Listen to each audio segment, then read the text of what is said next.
Harvest terrorist, the restless victim. Mr. Warren. Yes. Mr. Warren. No. This is back. Definitely no. My name's Larry, Mr. Warren. Sam Larry. Ah, Larry. Yes. Sister? No. Cancel that. Boys. Okay. Warren, Have to have you one more. These were... Yes. Thanks, No, don't be ridiculous, Jenkins. About these invoices. Yes. You like it up here? Stand back. We've got a crack team of, are they kidding, decision makers. No, interpreters. I'm expecting big things to publish the finance of you. Don't let progress see those. Between you and me, Larry, this no department. Tell records to get stuck. Is about to be upgraded and... Here we are. Your very own number on your very own door. And behind that door, your very own office. Congratulations. Bonjour à toutes, bonjour à tous. Nous sommes là aujourd'hui dans ce cours pour réfléchir sur la question de l'intelligence stratégique, c'est-à-dire de la mise en place d'un dispositif pour les organisations de réflexion autour d'une gestion de son information de manière stratégique. L'intelligence stratégique, l'intelligence numérique, quand l'intelligence stratégique se déploie principalement avec des outils numériques, ou la business intelligence, si on doit faire un anglicisme, est un élément crucial des organisations innovantes et des organisations apprenantes. Pourquoi être intelligent dans une organisation? Pourquoi vouloir une organisation intelligente?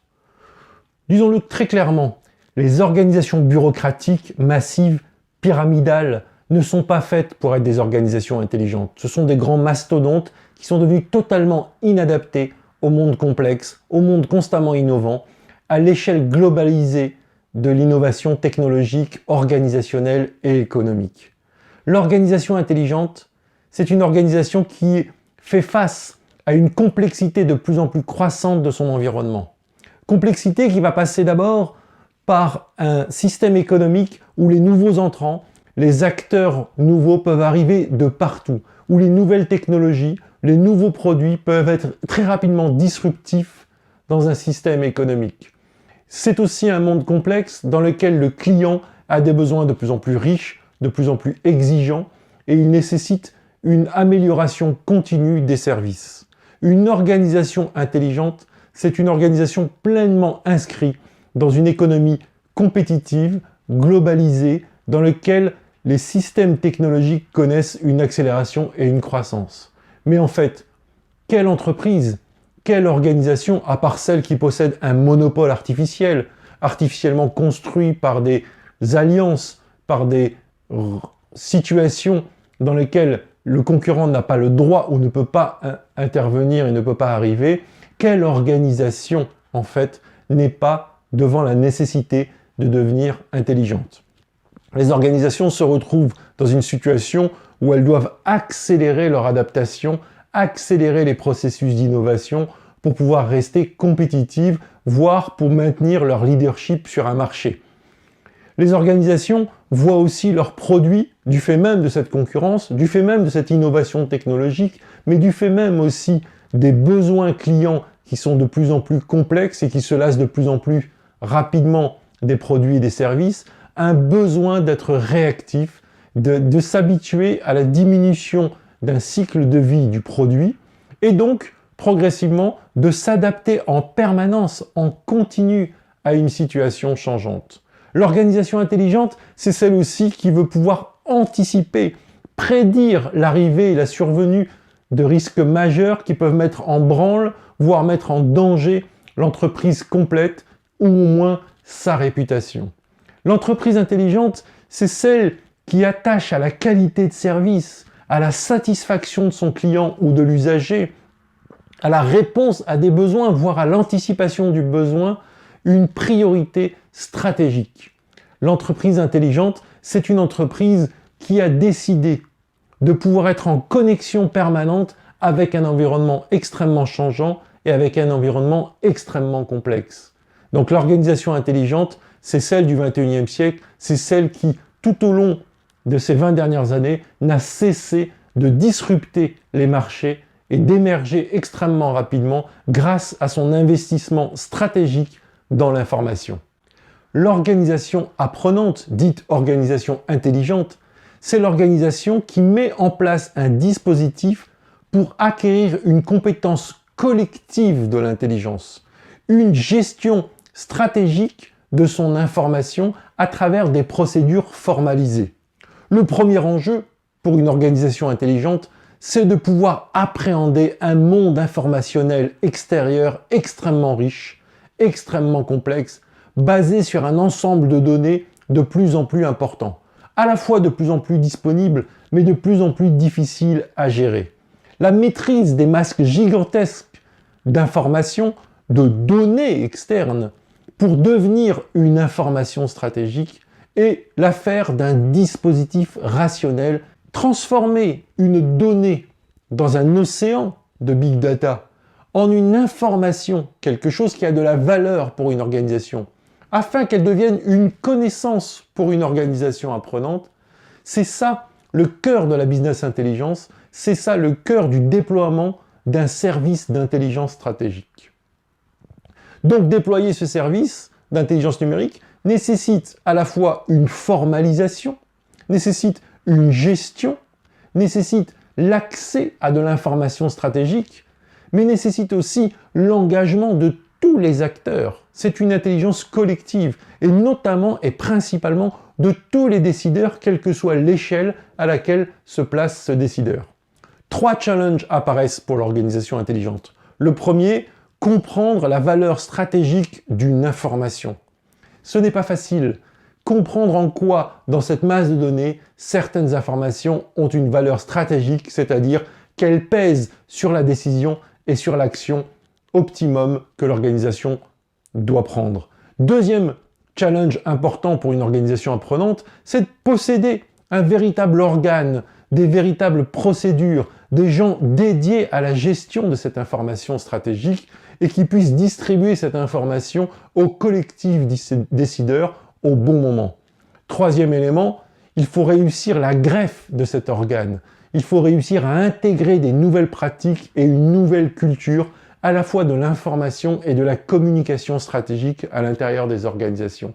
Et cet apprentissage est la partie la plus essentielle et la plus difficile pour l'avenir des organisations intelligentes. L'information stratégique n'a de valeur que comme soutien d'aide à la décision et amélioration de la qualité des actions au vu de certains objectifs que se donne l'organisation. Il faut revenir sur cette notion clé de la valeur stratégique de l'information.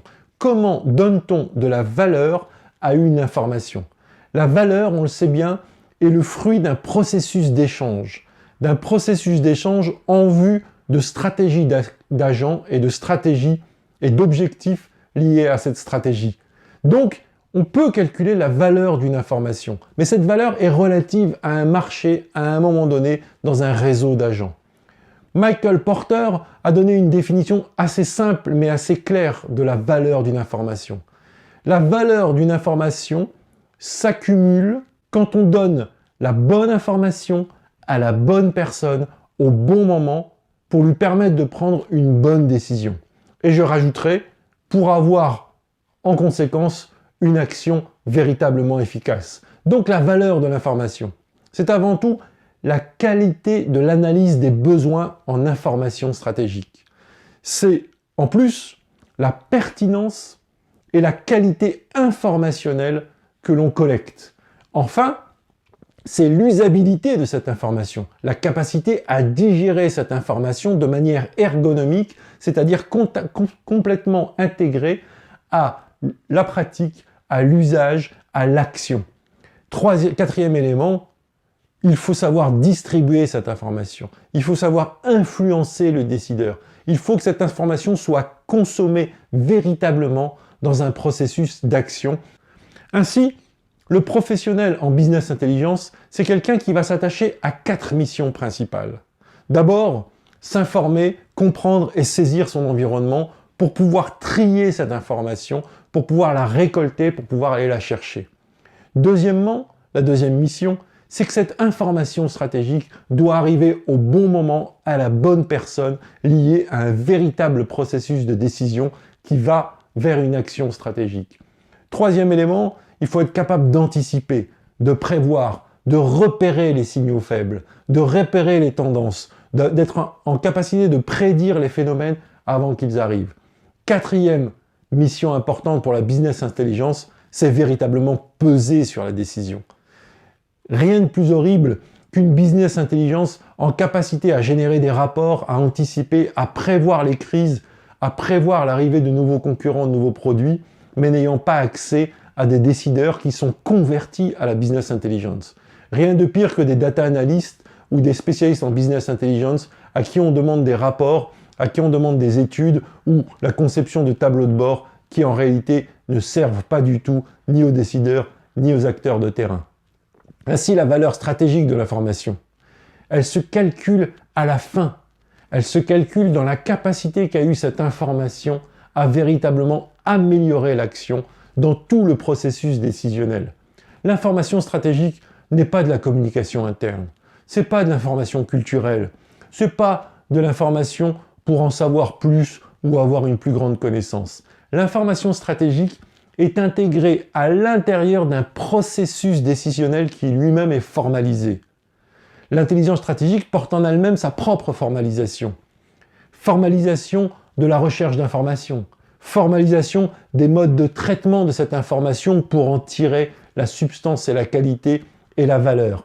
Troisième élément, accès à des stockages et à des mémoires de données pour que l'organisation apprenante ne soit pas une organisation amnésique. Et enfin, circuit de diffusion de l'information, design de l'information, design des données pour concevoir des outils ergonomiques adaptés à la consommation des acteurs, quel que soit le type d'acteur et quel que soit le type décisionnel. Enfin, c'est véritablement une stratégie d'influence à l'intérieur de l'entreprise. L'agent de business intelligence est un agent d'influence qui doit véritablement mettre en place une stratégie de conviction et d'influence sur les décideurs. L'intelligence stratégique est un véritable service de l'entreprise. C'est un ensemble d'employés dédiés à la business intelligence. Ce service fonctionne en mode projet parce que la décision à l'intérieur d'une entreprise fonctionne en mode projet. Il y a des objectifs, il y a des moyens. La business intelligence fonctionne d'une manière intégrée à la décision de l'organisation. Elle répond d'abord aux besoins stratégiques. Comment définit-on un besoin stratégique dans l'entreprise? Il s'agit en fait de l'expression d'un besoin en information de la part de décideurs en vue de la prise d'une décision stratégique. Il s'agit non pas d'une volonté de culture, d'une volonté de serendipity, d'une volonté d'information générale. Non, l'information stratégique et la business intelligence est associée à une action. De plus, l'information stratégique est associée à un coût, à un investissement, à un temps disponible. Il y a d'informations stratégiques qu'en fonction d'un certain budget mis à la disposition de cette information stratégique. On a les moyens de ces ambitions ou on a les ambitions de ces moyens. Donc, les besoins exprimés doivent être adaptés à l'échelle du service en information stratégique. La serendipity est une question importante, bien sûr, mais elle ne doit pas dépasser 20 ou 30% de l'activité de l'intelligence stratégique. Un service d'intelligence stratégique qui donne que de l'information générale, de l'information de culture, n'est pas un service d'information stratégique. La veille ouverte à l'intérieur d'un intranet, sans savoir à qui on s'adresse ou en sachant vaguement à qui on s'adresse, en vue d'une simple information, c'est de la communication interne, ça n'a rien à voir avec un service d'information stratégique et de la business intelligence. Dans la business intelligence, on a un cahier des charges, c'est-à-dire qu'on a formalisé un processus de décision et d'action au sein de son entreprise. Ce processus de décision et d'information a exprimé des besoins informationnels. Ces besoins informationnels ont été formalisés. À partir de là, va se mettre en place des cercles d'intelligence stratégique, d'experts pour aider à l'interprétation et de décideurs pour convertir cette information en véritable réflexion sur l'amélioration de la performance des actions mises en place dans une entreprise. On collecte de l'information, on le rend à des décideurs, le tout selon un plan avec une finalité projet et un budget dédié à cette décision. L'ensemble des acteurs, le décideur, les experts, la business intelligence doivent tomber d'accord sur le périmètre par lequel on va pouvoir investir dans l'information stratégique. L'information stratégique a un coût. Une entreprise qui ne dédie pas entre 0,2 et 1,5% de son chiffre d'affaires à l'information stratégique n'a pas de service de business intelligence, n'exprime pas le besoin d'avoir un service d'information stratégique.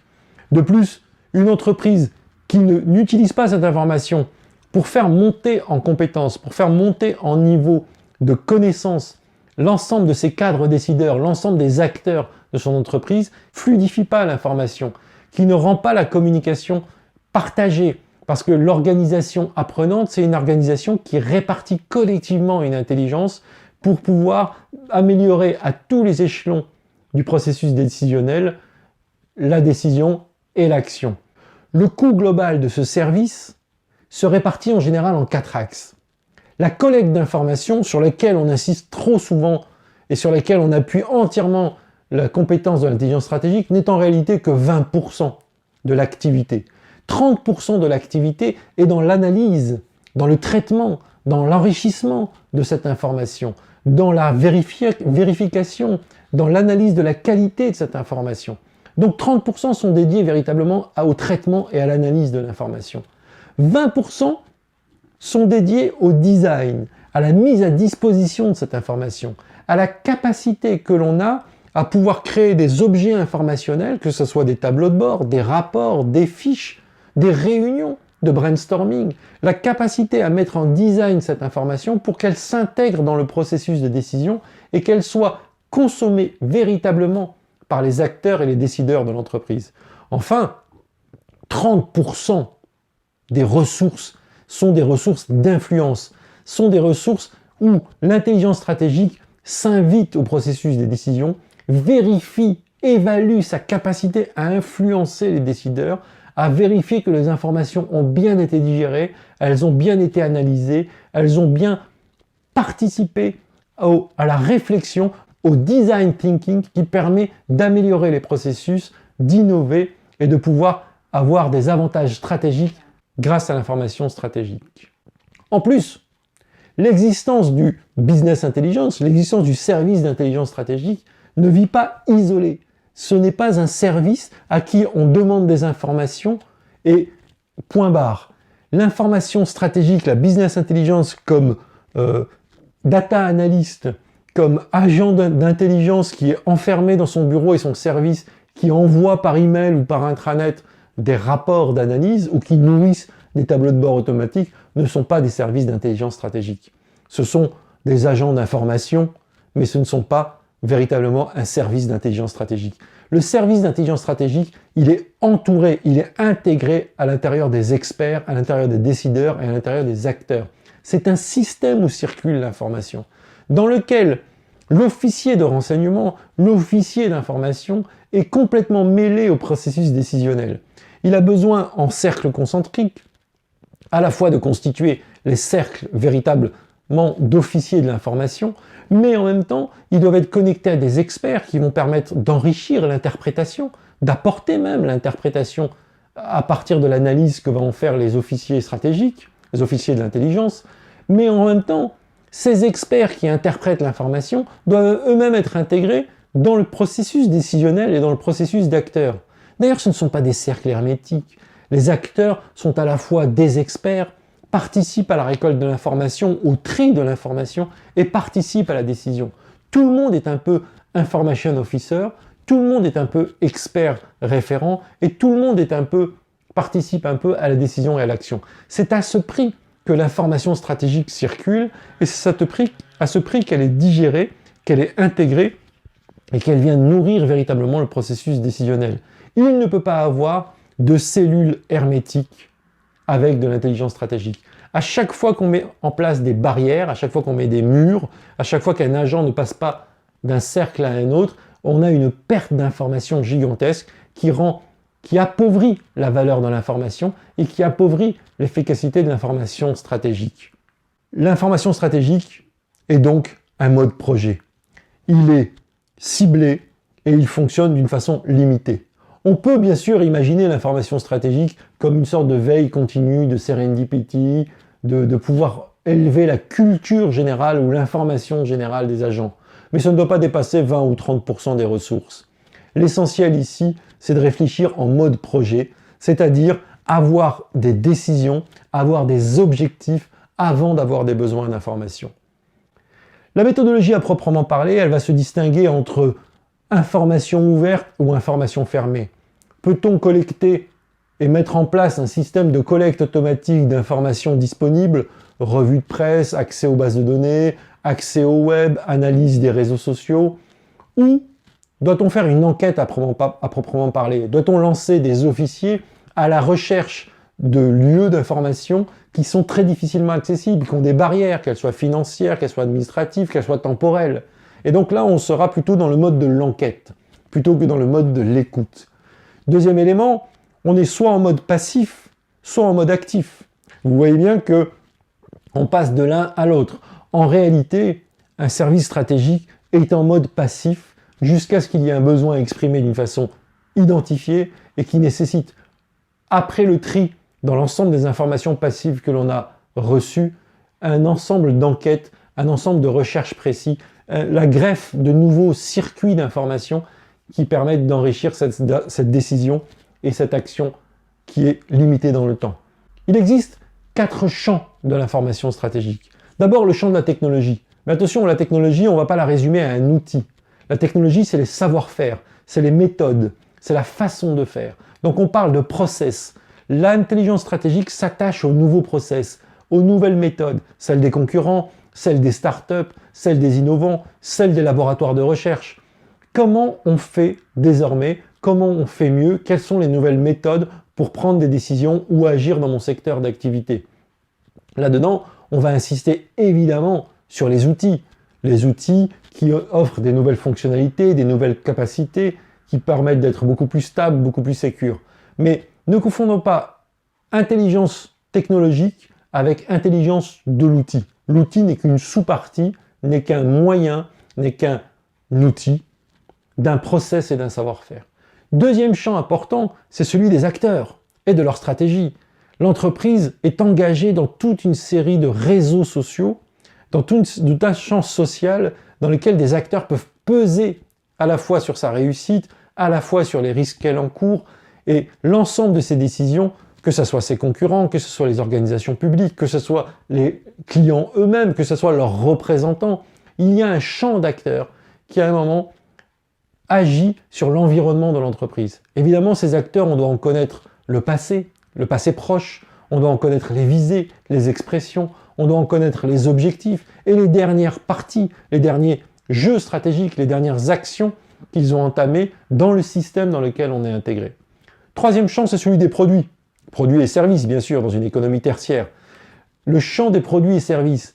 Comment améliorer mes produits? Comment améliorer mes services? Quels sont les nouveaux besoins exprimés par les clients? Quelles sont les nouvelles startups qui pénètrent mon champ en apportant des services et des produits extrêmement innovants?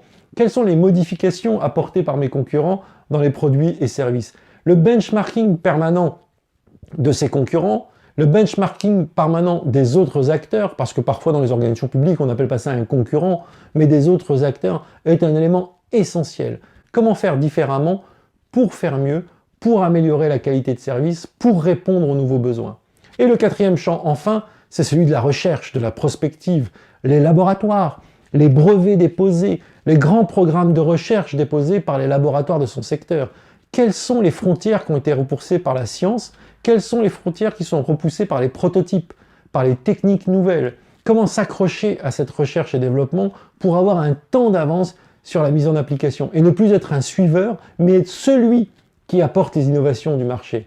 Rien de mieux qu'une connexion directe à la recherche et développement, que ce soit les entreprises publiques, que ce soit les universités, que ce soit ses propres laboratoires internes, pour pouvoir essayer de trouver des nouvelles fonctionnalités, des nouvelles stratégies, des nouveaux produits et des nouveaux services. Donc vous le voyez bien, l'information stratégique, c'est un investissement lourd pour l'entreprise. On l'a dit, de 0,2 à 1,5% de son chiffre d'affaires. Mais c'est surtout un service essentiel pour que l'organisation soit capable de s'engager dans une adaptation continue, dans un changement continu, dans une innovation continue qui puisse lui permettre de s'accrocher aux transformations de plus en plus rapides de son environnement, de son marché, de ses clients, qu'elle puisse anticiper les risques qu'elle encourt, qu'elle puisse anticiper aussi les innovations, les futurs marchés, pour que jamais elle soit à la traîne, pour qu'elle soit même peut-être leader, innovante et qu'elle puisse maintenir sa position dans le champ et pouvoir satisfaire ses clients et ses usagers. On parle beaucoup des entreprises compétitives, mais les organisations publiques ont le même problème. Comment faire avec beaucoup moins, beaucoup mieux? Quelles sont les meilleures pratiques? Quels sont les nouveaux besoins? Quels sont les changements sociétaux auxquels il faut répondre auprès de ses usagers, auprès de ses citoyens? Les associations à but non lucratif ont exactement les mêmes problématiques. Il ne faut pas rester figé sur des méthodologies anciennes, sur des modes de travail anciens. Vous voyez bien que l'intelligence stratégique n'est pas réservée aux grosses entreprises les plus compétitives. Vous allez me dire, l'intelligence stratégique a un coût. C'est le cœur de mon propos. Alors pourquoi ne pas imaginer, quand les entreprises sont trop réparties, trop petites, à des agences d'intelligence stratégique? Certains secteurs d'activité qui sont faits de petites entreprises, de petits agents, ont besoin d'agences d'intelligence stratégique. Ces agences permettent de mutualiser à l'échelle d'une région économique justement l'apport d'informations. Elles peuvent être publiques, elles peuvent être privées. Toutes les entreprises, même la plus petite, a besoin de son service d'intelligence stratégique, mais elle n'en a pas toujours les moyens. Et donc, il faut y réfléchir à des modèles d'agences mutualisées, à des modèles d'information. Mais ces modèles d'agences mutualisées sont trop souvent des modèles de journalisme d'entreprise. Il n'y a pas d'agence stratégique mutualisée, comme il n'y a pas de service d'intelligence stratégique, si on n'est pas connecté au cercle des experts, au cercle des décideurs, au cercle d'acteurs. Et si on ne consacre pas 50% de son énergie à l'implémentation de l'information stratégique dans le design des décisions et des actions des acteurs qui rentrent dans le réseau de l'intelligence stratégique. Vous le voyez, c'est un élément important et il nous faut aujourd'hui réfléchir sur les méthodes et les savoir-faire qui constituent la business intelligence. Merci de votre attention.